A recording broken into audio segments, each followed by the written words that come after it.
नमस्कार दोस्तों, state exam में मैं मुकेश कुमार आप सभी दोस्तों का स्वागत करता हूं। जैसे कि आपको पता है, भूगोल और आपका पॉलिटी मैं पढ़ा रहा हूं। कल से पॉलिटी चालू है। यकीन मानिए दोस्त, अगर एक बार आप पॉलिटी पढ़ लीजिए हमसे, फिर किसी भी कोचिंग में जाइए और मिला लीजिए कि क्या उस तरीके से आपको पढ़ाया जा रहा है। कहीं पे अगर जा रहा है तो आप कहीं भी पढ़ सकते हैं। एक और बात है, देखिए, उसके बाद आप किसी की भी नोट लेने की जरूरत नहीं पड़ेगी। आप उसी नोट्स को बस रिवाइज कीजिए। रिवाइज का मतलब होता है अपने दिमाग में कैप्चर कर लीजिए कि जब 4 ऑप्शन आपके सामने आए तो उसमें से छांटना ना रह जाए, सस्पिशन ना रह जाए। जो भी हो 100% श्योरिटी के साथ मारिए। कम, मैं बार बार यही बोलता हूँ, कम पढ़िए और अच्छे से पढ़िए, 100% याद रहे दोस्त। चलिए, और भूगोल तो पता ही आपको चल रहा है काफी दिनों से। और आज पढ़ेंगे हम लोग भूगोल में भारत की कृषि। कृषि मतलब कौन सा पौधा किस कुल में आता है। बहुत बार पूछा है, चावल किस कुल में आता है, फिर ज्वार किस कुल में आता है, रबी की फसल कौन है, खबी की फसल कौन है, रबी में गेहूं आता है। आपको रबी मतलब क्या, गर्मियों में कौन सी बोई जाती है, आप भी देख लीजिए। जो भी मतलब गेहूं के साथ बोया जाता है। हम भी गांव से हैं, आप भी गांव से हैं। देखे होंगे कि गर्मी के दिन जब होता है जून जुलाई में, तो हम लोग जब बोया जाता है हमारे यहाँ, सॉरी, गर्मी के दिन अक्टूबर से नवंबर में बोया जाता है। अक्टूबर से नवंबर में बोया जाता है गेहूं। तो गेहूं के साथ कौन कौन सा फसल बोया जाता है ये आप देख लीजिए एक बार दोस्त। उसके बाद दोबारा देख लीजिए खरीफ। खरीफ मतलब धान। धान के साथ साथ कौन सी फसल बोई जाती है ये देख लीजिए। एकदम जमीनी स्तर पे पढ़ना है तो उसको क्या कीजिएगा, अपने दिमाग में सोचिए, जमीनी स्तर से उसको सोचिए। ये ना कि रटना नहीं है, समझिए दोस्त। रट के कुछ नहीं मिलेगा कि रबी का फसल गेहूं है, खरीफ का फसल धान है। ऐसे रटने से कुछ नहीं होगा। उसे जमीनी स्तर पे एक बार जाइए, उसको समझिए कि आखिर में होता क्या है। फिर जायद का फसल होता है। जायद का फसल मतलब पूछा था कब बोया था। देखिए दोस्त, रबी और खरीफ की फसल के बीच में जो समय होता है, इसी समय जायद की फसल बोले जाती है। तरबूज हो गया, काकड़ हो गया, ये सब बोया जाता है ना, सब्जियां हो गई, यही है दोस्त। और दूसरा बात यह है कि चावल सबसे ज्यादा कहाँ पाया जाता है ये पूछता है, चावल के बारे में पूछता है। फिर गेहूं कहाँ पाया जाता है, गन्ना का उत्पादक राज्य कौन है सबसे ज्यादा, जन्मदाता कौन है, इसके बारे में जानेंगे दोस्त। बहुत ज्यादा नहीं, लेकिन बहुत संक्षिप्त में। देखिए, कृषि, आपको यकीन है वो कृषि को मतलब पढ़ के और नोट्स बनाने में 2 से 2.5 घंटा लगा मुझे। आप पूरा कितना है, 7-8 पेज है कृषि के बारे में। आप उठा लीजिएगा महेश बर्णवाल सर का किताब भूगोल। उसके बाद देख लीजिएगा कितना बड़ा चैप्टर है। आपको सिर्फ इतना ही 10 से 15 मिनट के वीडियो में आपको पूरा कृषि हम समझा देंगे। इसके बाद एक भी सवाल आपको इधर से उधर नहीं आएगा। चलिए दोस्त, समय को नहीं बर्बाद करते हुए देखते हैं पहला क्वेश्चन, सॉरी, देखते हैं आज का चैप्टर, भारत की कृषि।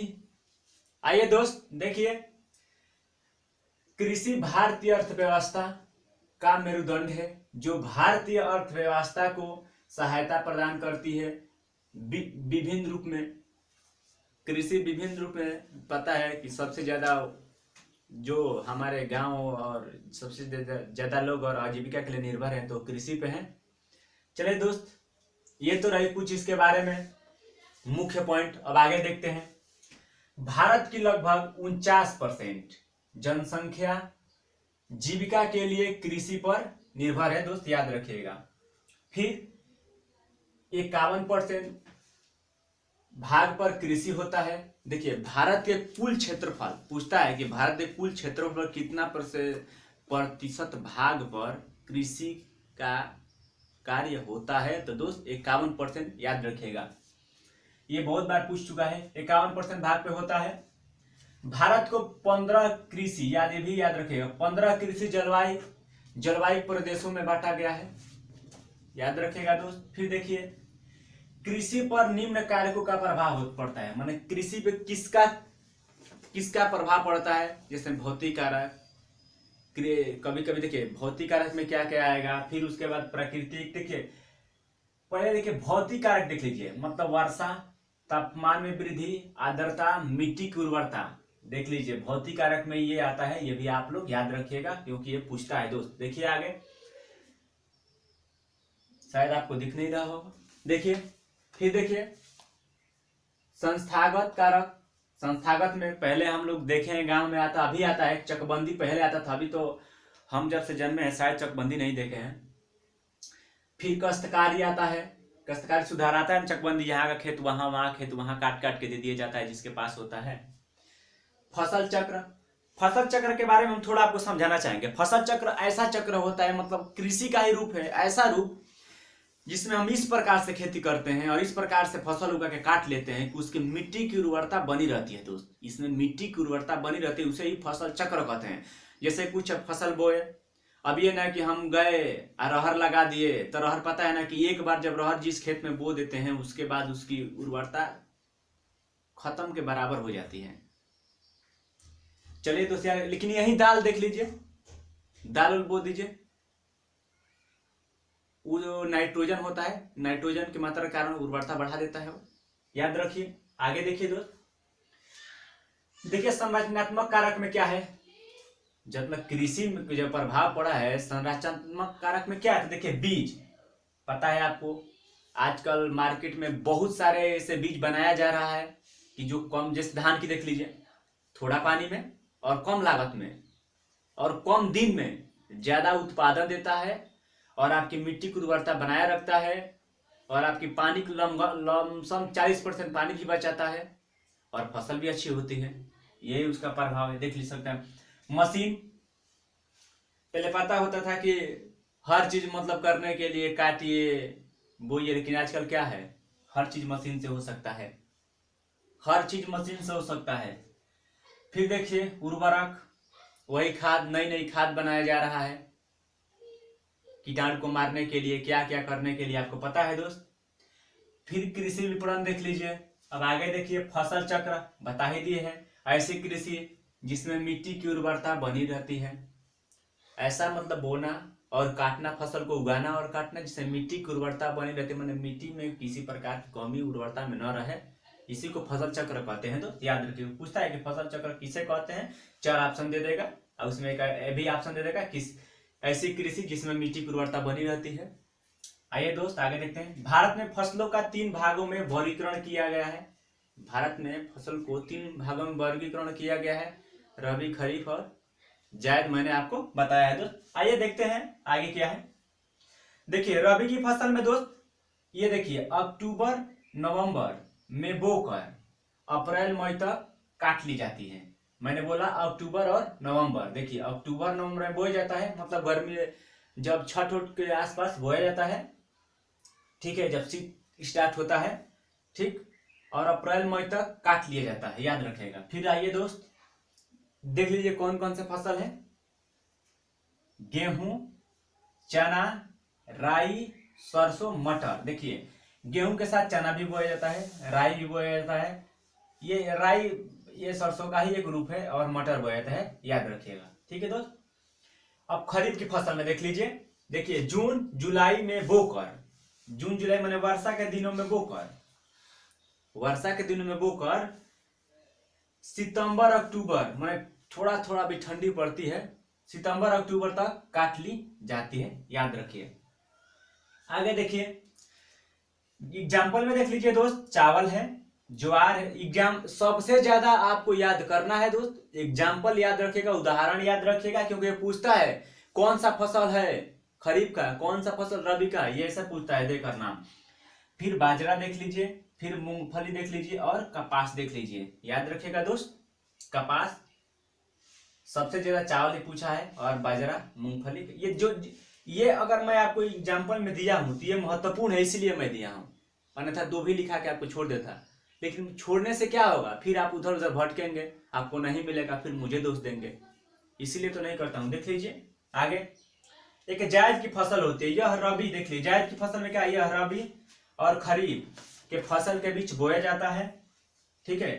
देखिए ये कब से कब तक बोया जाता है, देखिए जैसे में कि सब्जियां, तरबूज, काकर, याद रखिएगा। आगे एक और है, देखिए भारत का कृषि वर्ष होता है ना, सबका एक कृषि वर्ष होता है ना, जैसे कि आरबीआई का भी होता है, वैसा इसका भी एक कृषि वर्ष होता है। कब से कब तक चलता है दोस्त, याद रखिए। देखिए 1 जुलाई से लेकर 30 जून तक इसका भारत का कृषि वर्ष बोला जाता है, ये भी सवाल में देखने को मिलेगा, मुझे मिला था, शायद आपको भी मिलेगा।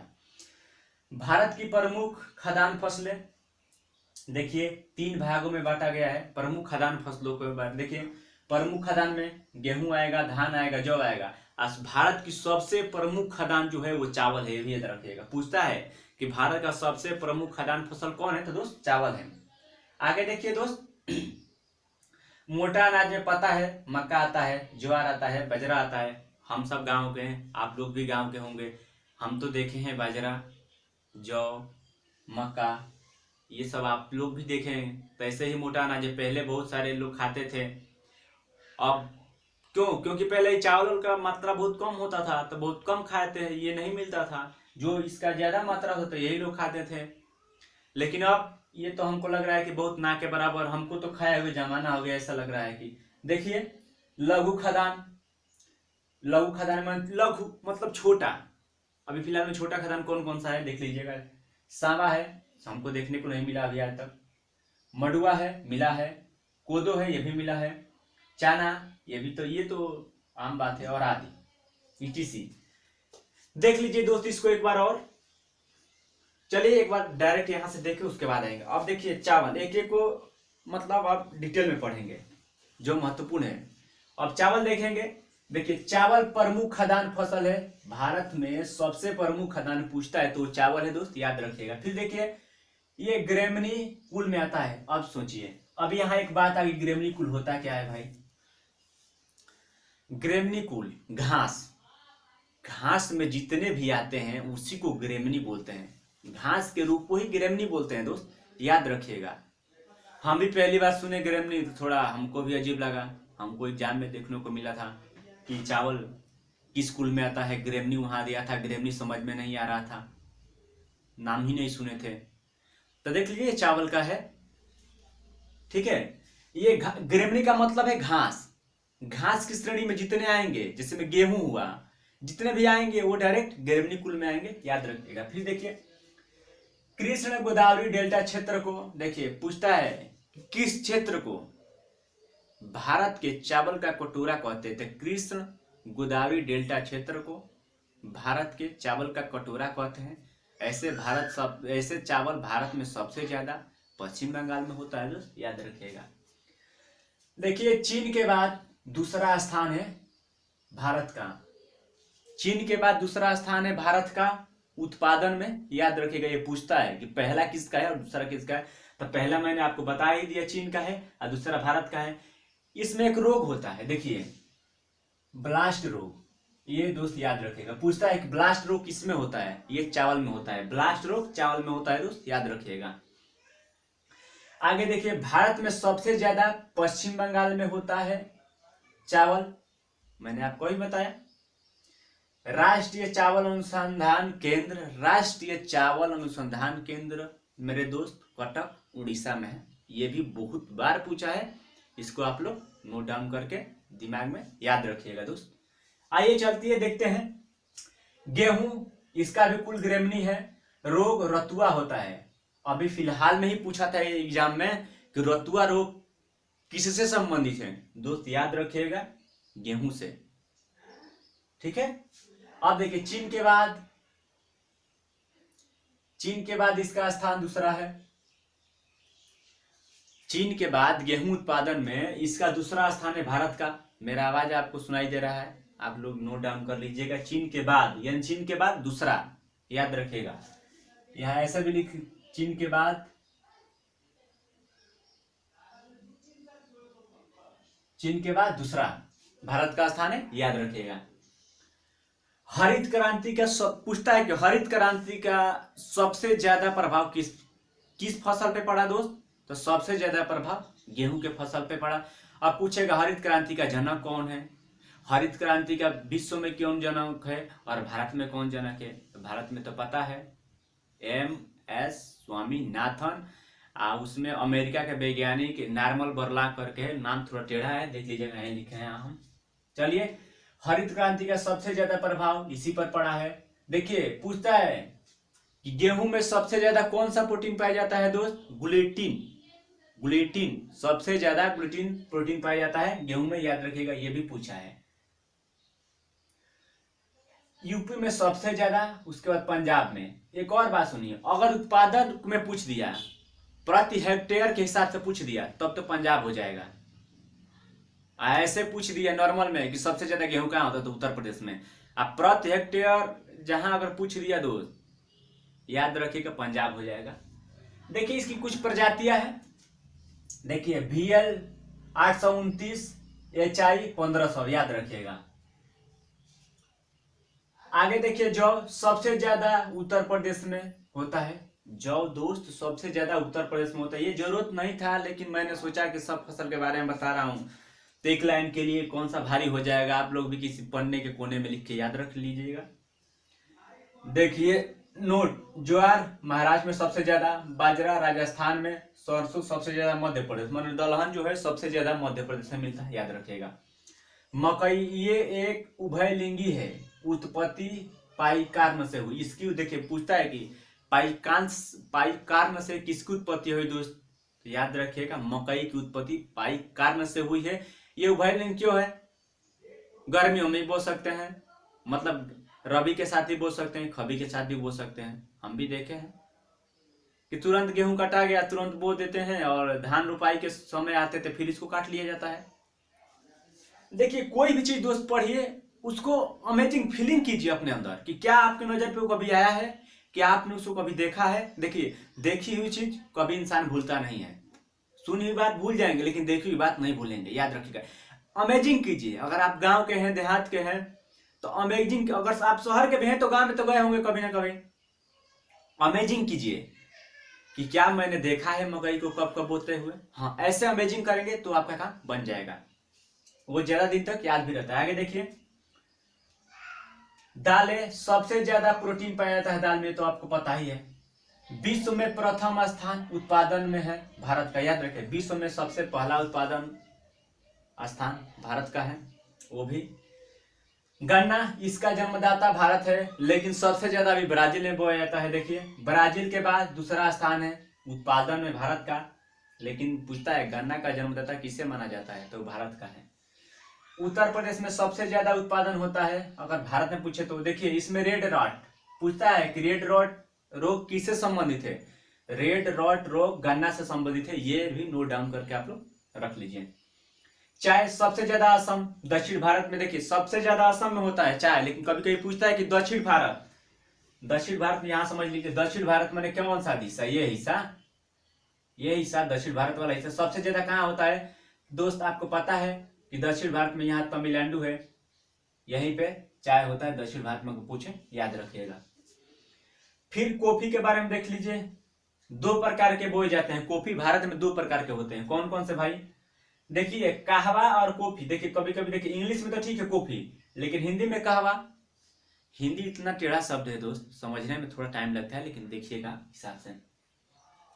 अगर हिंदी पेपर करते समय अगर हिंदी समझ में ना आए तो एक बार इंग्लिश भी साइड में दिया होता है, इंग्लिश पढ़ लीजिए, समझ में आ जाता है। कुछ ऐसे भी देखिए बायोलॉजी जब पढ़ेंगे तो बायोलॉजी का अधिकतर सवाल आपको हिंदी में नहीं समझ में आएगा, कठिन लगेगा, लेकिन उसका हिंदी इंग्लिश देखेंगे तो बहुत आसान रहता है, याद रखिएगा। देखिए कॉफी 2 प्रकार के होते हैं, देखिए अरेबिका और रोबिस्टा। पूछता है कि अरेबिका और रोबिस्टा किसकी प्रजाति है, अरेबिका और रोबिस्टा किसकी प्रजाति है, तो कहवा मतलब कॉफी के। सबसे ज्यादा कॉफी कर्नाटक में होता है, सबसे ज्यादा कॉफी कर्नाटक में, दूसरे नंबर पर केरल है। कपास मालवेसी, देखिए ये इसका कुल बदल गया, इसको एग्जाम में हम खुद देखे हैं। देखिए कपास मालवेसी, ये मालवेसी कुल से संबंधित है कपास, ये अपवाद है, इसको आप लोग याद रखिएगा। विश्व में पहला स्थान है भारत का कपास में। गुजरात, महाराष्ट्र, देखिए गुजरात में सबसे ज्यादा गुजरात में होता है, लेकिन महाराष्ट्र में इसे श्वेत स्वर्ण कहते हैं। पूछा जाता है कि महाराष्ट्र में किसको श्वेत स्वर्ण के नाम से भी जाना जाता है, तो दोस्त याद रखिएगा श्वेत स्वर्ण के नाम से कपास को जाना जाता है, याद रखिएगा। आगे देखिए जूट पश्चिम बंगाल में सबसे ज्यादा होता है, याद रखिएगा। रबड़ जन्मदाता ब्राजील है, केरल में सबसे ज्यादा बोया जाता है, लेकिन केरल में सबसे ज्यादा बोया जाता है, लेकिन केरल में सबसे पहले पेड़ लगाया भी गया था, केरल में ही। फिर तंबाकू पत्ती सुखाने की, पूछता है कि तंबाकू के पत्ती सुखाने की प्रक्रिया को क्या कहते हैं, उसे रचाई कहते हैं, ये से सवाल पूछता है। आगे देखिए, विश्व में चौथा स्थान है तंबाकू में उत्पादन में। तंबाकू के उत्पादन में विश्व में चौथा स्थान भारत का है, लेकिन यह उपभोग माने खपत, अगर खपत में कहते दोस्त तो दूसरा स्थान है। और सबसे ज्यादा होता कहाँ है ये भारत में? आंध्र प्रदेश में तंबाकू सबसे ज्यादा होता है। फिर देखिए नारियल, केरल तमिलनाडु में सबसे ज्यादा होता है। हरित क्रांति, विश्व में इसका जन्मदाता नॉर्मन अर्नेस्ट बोरलांग को कहा जाता है। नॉर्मन अर्नेस्ट बोरलांग जो कि अमेरिकी वैज्ञानिक है, याद रखिएगा। लेकिन भारत में एम एस स्वामीनाथन को, भारत में एम एस स्वामीनाथन को कहा जाता है दोस्त, याद रखिएगा। आज का क्लास आपका इतना ही रहेगा। फिर से इसे मुख्य मुख्य जो पॉइंट है दोस्त, इसको याद रखिएगा। कृषि भारतीय अर्थव्यवस्था का मतलब अपने भाषा में बना लीजिए परिभाषा। कृषि क्या है?